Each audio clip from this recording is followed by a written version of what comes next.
আপনি সম্প্রতি এক ভাষণে বলেছেন, আরেকটা প্রসঙ্গে যাই, যে সেই গণতন্ত্র হালাল যার মাধ্যমে আল্লাহর বিধান কায়েম করা যাবে, বুলেট নয় ব্যালটের মাধ্যমে যেতে হবে। এটা আপনি বলেছেন হাদিসের রেফারেন্স দিয়ে। আপনার এই বক্তব্যের প্রতিবাদ করেছেন মুফতি ডক্টর সাইয়েদ মোহাম্মদ এনায়েতুল্লাহ আব্বাসী সিদ্দিকী। রবিবার ফেসবুক এক পোস্টে দাবি করেছেন যে তিনি হাদিসের সুস্পষ্ট অপব্যাখ্যা করেছেন। আপনি এক লাইনে আবার একটু ব্যাখ্যা দিবেন কিনা? আমি হাদিসের দেই নাই। আমি বলেছি যে ডেমোক্রেটিক যে প্রসেসটা, এটা রাসূল করিম সাল্লাল্লাহু আলাইহি সাল্লামের পরে যারা রাষ্ট্র পরিচালনা করেছেন খোলাফায়ে রাশিদিন, তাদের সময় ছিল। এবং এটা বাস্তবতা, আমরা সবাই জানি। হযরতে ওমর খুতবা দিতে দাঁড়াইছেন, সাধারণ মুসল্লি বলছে আমি আপনার খুতবা শুনবো না।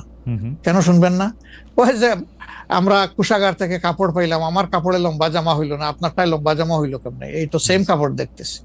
তখন তিনি তার ছেলে আব্দুল্লাহ ইবনে উমরকে বলেছিলেন, বাবা তুমি এবার জবাব দাও। তিনি দাঁড়াইয়া বললেন যে দেখেন, বাবা তো রাষ্ট্রের দায়িত্বশীল, তার সাথে বিভিন্ন বিদেশি প্রতিনিধি দল আসে।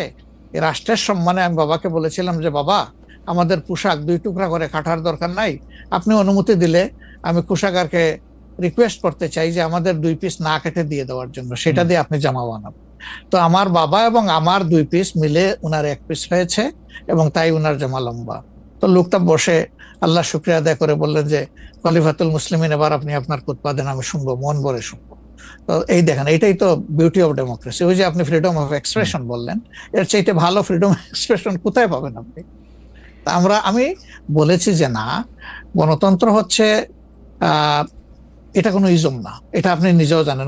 গণতন্ত্র কোনো মতবাদ না, it's a way to establish your ism. আপনি যেটা চয়েস করেন, এটা ক্যাপিটালিজম হইতে পারে, সোশ্যালিজম হইতে পারে, কমিউনিজম হইতে পারে, এরকম যেটাই হোক সেটা আপনি করবেন। কিন্তু এটা একটা ওয়ে, এই বাহনের উপরে আপনি চড়ে যাবেন। সেটা যদি আল্লাহর দিন কায়েমের উদ্দেশ্যে হয়, তাহলে অবশ্যই এটা মুসলমানদের জন্য হারাম হওয়ার কথা না। এখন আমার কথার সাথে তো ডিফার করতেই পারেন, উনি একজন লার্নেড মানুষ, আমি তাকে রেসপেক্ট করি, এবং কারো ডিফারেন্সটাকেও আমি রেসপেক্ট করি। কারণ এটা না হলে তো আপনার ফ্রিডম অফ এক্সপ্রেশন থাকবে না, এবং মাল্টিকালচারাল সোসাইটিও বিল্ড আপ করা সম্ভব হবে না। আচ্ছা, অ্যাবসলিউটলি ফাইন। আচ্ছা, আপনি শুক্রবার একটা দলীয় কর্মসূচিতে বলছেন যে দিন কায়েমের চেষ্টা বা প্রচেষ্টা ঐচ্ছিক নয়, মুমিনের উপর ফরজ। আরবার আপনাদের দীর্ঘদিনের একটা স্লোগান হচ্ছে এরকম, আল্লাহর আইন চাই। এখন একটি নতুন প্রচারণা, মানে অনেক দলকেই ক্ষমতায় দেখা যায়, মানে জামাত ইসলাম একটা নতুন প্রচারণা এরকম যে অনেক দলকেই ক্ষমতায় দেখা হয়েছে, জামাতকে একটিবার সুযোগ দেওয়া হোক, আপনারা যদি নির্বাচনে জিতে ক্ষমতায় যেতে পারেন তাহলে কি বর্তমান ব্যবস্থা পাল্টে কোরআন সুন্নাহ ভিত্তিক শাসন বা শরিয়া ব্যবস্থা চালু করবেন? আসলে দেখেন, কোরআন সুন্নাহ ভিত্তিক মানে অনুশাসন যেটা, এটার ব্যাপারে সমাজের পারসেপশনের ভিন্নতা আছে। আমাদের বাংলাদেশের যে সংবিধান আছে, এই সংবিধানের অনেকগুলা আর্টিকেল, অনেকগুলা ধারা উপধারা কোরআনের সেন্সের সাথে পুরোপুরি মিলে যায়, এটার সাথে কোনো ডিফারেন্স নাই। আবার কিছু কিছু ধারা আছে সেখানে কনফ্লিক্ট, কন্ট্রাডিকশন আছে। ওরকম পরিবেশ পরিস্থিতি যখন আসবে, জনগণের প্রত্যাশার আলোকে এটা মানে সবার সাথে ইন্টারেক্টিভ হয়, সবাইকে সাথে নিয়েই ইনশাআল্লাহ ভালো জিনিসগুলোকে আমরা ইনপুট দেবো আল্লাহ চাই। তবে এটাও মনে রাখার বিষয় যে কোরআনী শাসন হঠাৎ করে আল্লাহ তাআলা এস্টাবলিশের হুকুম দেন নাই। It was a gradual process. For example, মাদক কিন্তু দুনিয়ার কেউ কিন্তু এটাকে অ্যাপ্রুভাল দেয় না, বাট এটার প্র্যাকটিস সব জায়গায় আছে, এটা বাস্তবতা। তো সেই মদ যখন হারাম ঘোষণা করা হয়, নিষিদ্ধ করা হয়, তখন কিন্তু 3 পর্যায়ে গিয়ে চূড়ান্তভাবে এটা নিষিদ্ধ করা হয়েছিল। তো এটা গ্রাজুয়াল একটা প্রসেস। আপনি একটা ক্রাইম থেকে, দীর্ঘদিনের প্র্যাকটিস থেকে মানুষকে সরাবেন, আল্লাহ তাআলার সেই বিধানকে অনুসরণ করেই আমরা আগাবো ইনশাআল্লাহ।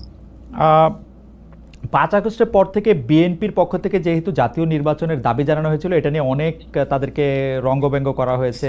জামায়াতে ইসলামী মাঝামাঝি থেকে ফেব্রুয়ারি ইলেকশনের কথাও বলেছে, রোজার পরেও ইলেকশনের কথা বলেছে, রোজার আগেও ইলেকশনের কথা বলেছে, কিন্তু আমরা দেখতে পাচ্ছি জামায়াতে ইসলামী 300 আসনে প্রার্থী ঘোষণা করে ফেলেছে। আপনারা যদি পরে কোনো রাজনৈতিক জোট করেন বা পরে যদি কোনো ধরনের রাজনৈতিক সমঝোতার মাধ্যমে জাতীয় সরকারের একটা আবহ তৈরি হয়, তাহলে কি হবে? আপনারা এখনই জোট ঘোষণা করে ফেলেছেন, সেটা কেমন হলো? আলহামদুলিল্লাহ, এটা আমাদের সাথে যাদের ইন্টারেকশন আছে তারা সবাই জানেন। আমরা বলেছি যে এটা আমাদের অফিসিয়াল ঘোষণা না, এটা হলো প্রাথমিক সিলেকশন, এবং সমস্ত আমাদের নমিনি যারা হবেন তাদেরকে সেম মেসেজ দেওয়া হয়েছে। যে জাতীয় বৃহত্তর স্বার্থে যে কোনো সময় যে কোনো পরিবর্তন যে কোনো আসনে আসতে পারে। আমাদের সংগঠন এটার জন্য পূর্ণ প্রস্তুত। প্রয়োজনে আমার থেকেই পরীক্ষা শুরু হবে, কোনো অসুবিধা নেই। আপনার আপনার কাছে ছোট একটি পরীক্ষা, সেটি আপনার পরীক্ষা না, আপনার কাছে একটি ছোট পরীক্ষা। আপনি কুষ্টিয়া ৩ সদর আসনে জামাত ইসলামের এমপি প্রার্থী হিসেবে ঘোষণা করা হয়েছে জনপ্রিয় ইসলামী বক্তা জনাব আমির হামজাকে, কিন্তু এদিকে আবার জামাতি ইসলামীর শুরা সদস্য জনাব ফরাজ হোসেন রয়েছেন, তার নামও জোরে সোরে শোনা যাচ্ছে। অনেকে বলছেন যে তৃণমূল জামায়াত আসলে পছন্দ করে নাই হঠাৎ করে এরকম একজনকে মনোনয়ন দেওয়া। এই বিষয়টাকে আসলে আপনি কিভাবে দেখেন? শুধু জনপ্রিয়তার জন্য না, নট দ্যাট। আমরা যখন কোনো জায়গায় নমিনি সিলেকশন করি তখন দুইটা জিনিস আমরা বিবেচনায় নেই। একটা হলো যে এই নমিনির ব্যাপারে স্থানীয় সংগঠনের যারা নেতাকর্মী আছেন তাদের দৃষ্টিভঙ্গি কি, 2 নম্বর হচ্ছে জনগণের দৃষ্টিভঙ্গি কি। এই দুইটা বিষয়কে আমরা বিবেচনায় নিয়েই প্রার্থী সিলেকশন করি।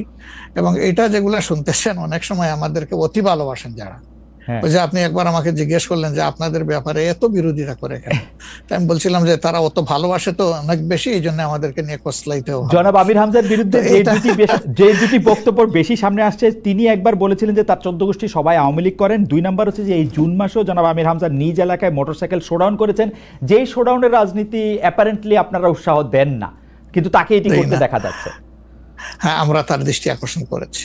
ওকে, আমরা এই ব্যাপারে দৃষ্টি আকর্ষণ করেছি যে পাবলিক ইনকনভিনিয়েন্স হয় এমন কোনো কাজ আমরা করব না, যত দূর সম্ভব এটা আমরা অ্যাভয়েড করে চলবো।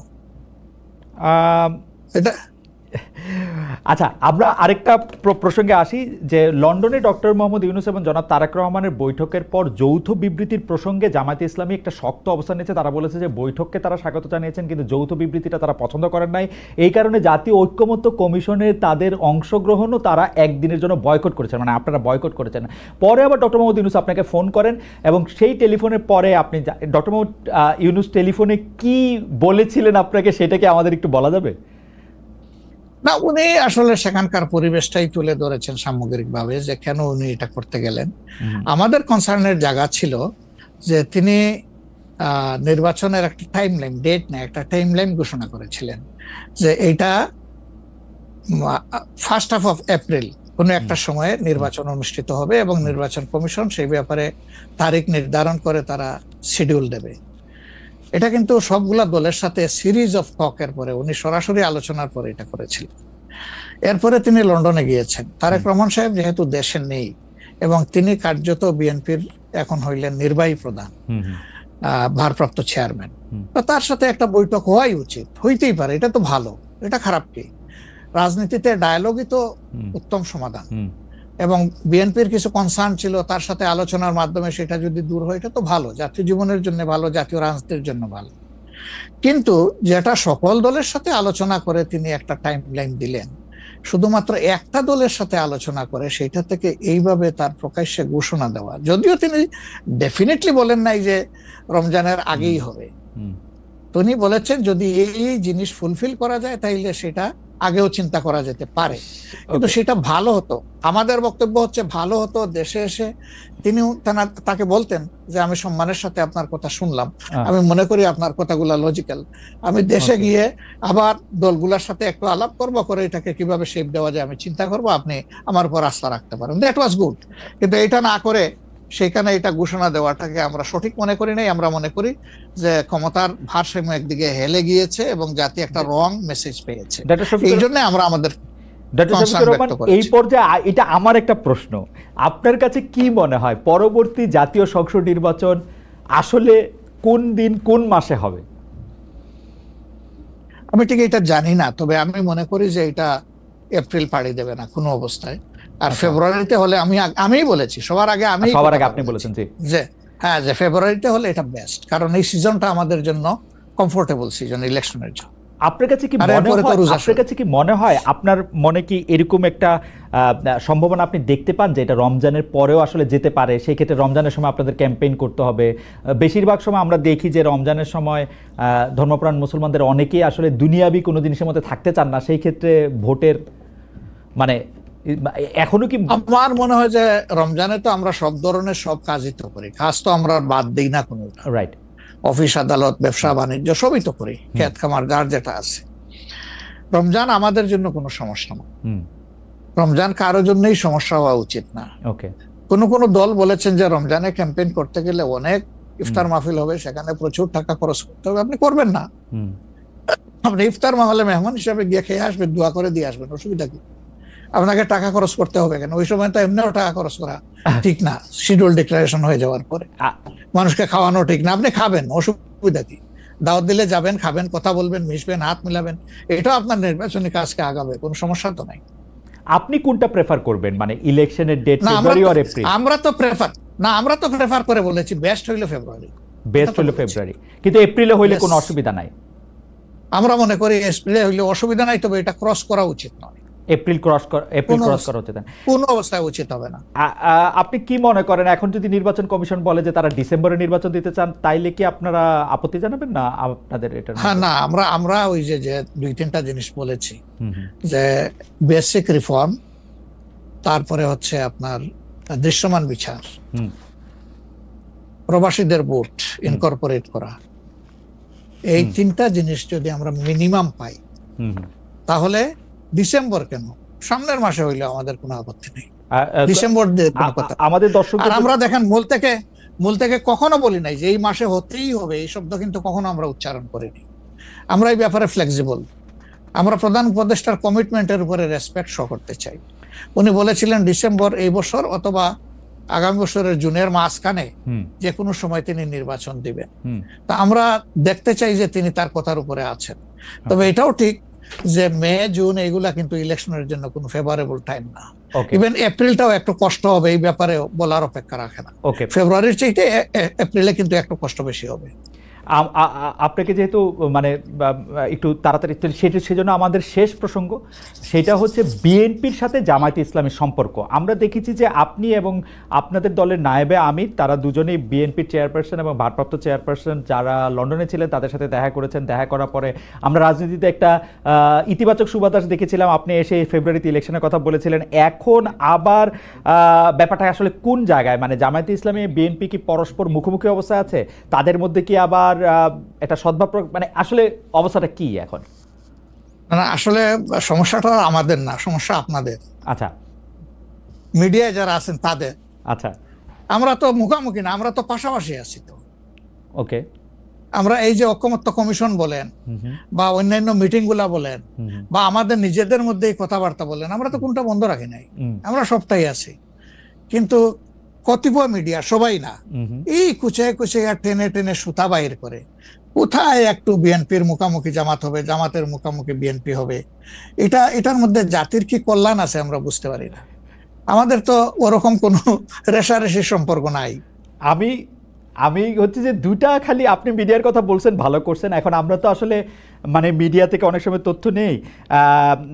বিএনপির নেতার প্রসঙ্গে একটি সংবাদ শিরোনাম আমি পড়েছি, ভোট হলে তো তাদের গুরুত্ব থাকবে না, জামায়াতকে ফখরুলের খোঁচা, স্বাধীনতার অবিশ্বাসীদের সমর্থন করা যাবে না, মির্জা ফখরুল। আবার আরেকটা রিপোর্ট, আবার আরেকটা পত্রিকার রিপোর্ট, জামায়াতকে স্বাধীনতা বিরোধী বলা হলে অনেকের বাবাও রাজাকার ছিলেন, জামায়াতের সাধারণ সম্পাদক বলছেন। তো আপনি আসলে শুধু মিডিয়াকে না বলে, আমরা তো এটা নেতাদের মধ্যে আপনারে তত একটা দেখি না, মানে আপনারা আমি মনেই করতে পারতেছি না, আমি প্রাণপণে মনে করতে চেষ্টা করতেছিলাম, কিন্তু নেতা কর্মীদের মধ্যে তো ব্যাপারটা আসলে আমরা দেখি না। না, আছে, এটা আমি অস্বীকার করব না। জি, এটা যে কিছু নাই আমি সেটা বলছি না। তবে একটা কথা দেখেন যে আসলে গর্ব অহংকার বড় খারাপ জিনিস। অহংকার আল্লাহ তাআলার চাদর, এটা নিয়ে কেউ টানাটানি করুক, এটা মহান আল্লাহ পছন্দ করেন না। তো গর্ব অহংকার করতে করতেই একদল কোথায় গেছে চিন্তা করেন। তারা তো সব সময় মানুষকে কুচিয়ে কুচিয়ে কথা বলতেন, রাইট? কোথায় তোমাদের ঈদের পরের আন্দোলন, কোথায় গিয়ে আশ্রয় নিবা, এই ধরনের অনেক কথাবার্তা ছিল না? অবশ্যই ছিল। তা এটা যদি আমিও বলি, এটা গ্রহণযোগ্য হওয়া উচিত নয়, এবং এটা অন্য কেউ যদি বলে সেটাও গ্রহণযোগ্য হওয়া উচিত নয়। কাউকে নিয়ে উপহাস করতে নাই।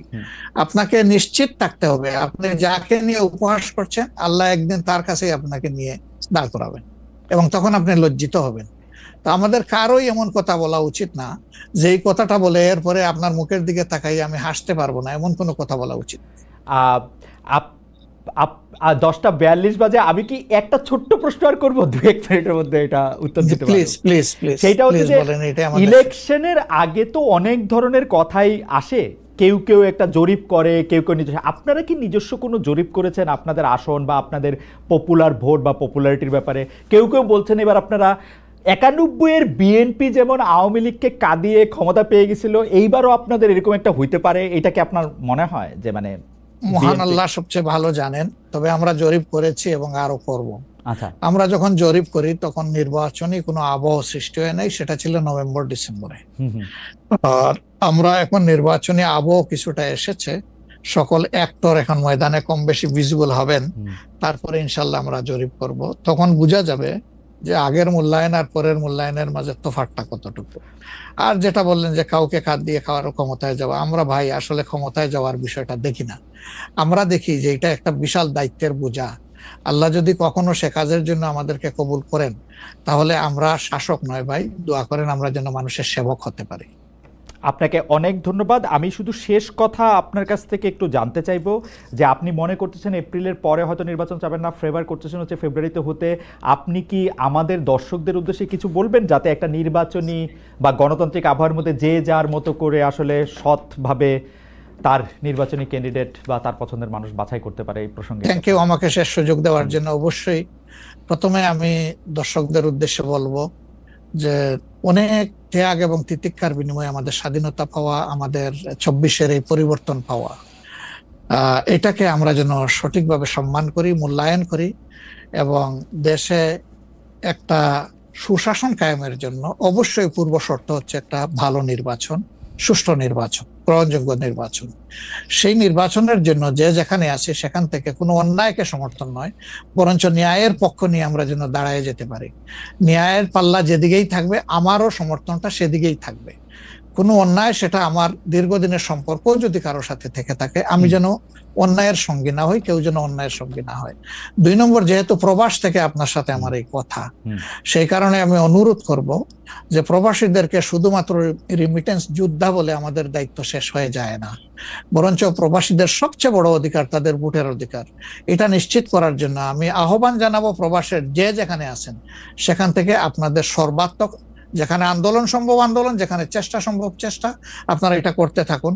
আমরা এই ব্যাপারে অত্যন্ত দৃঢ় প্রতিজ্ঞ যে এটা হওয়া উচিত। নির্বাচন কমিশন স্বীকার করেছে, সরকার স্বীকার করেছে, কিন্তু এখন পর্যন্ত দৃশ্যমান কোনো পদক্ষেপ নেওয়া হয়নি। আমরা উদ্বিগ্ন। আপনাদেরকেও এগিয়ে আসার জন্য আমি আহ্বান জানাবো, যারা বিশেষ করে প্রবাসে আছেন।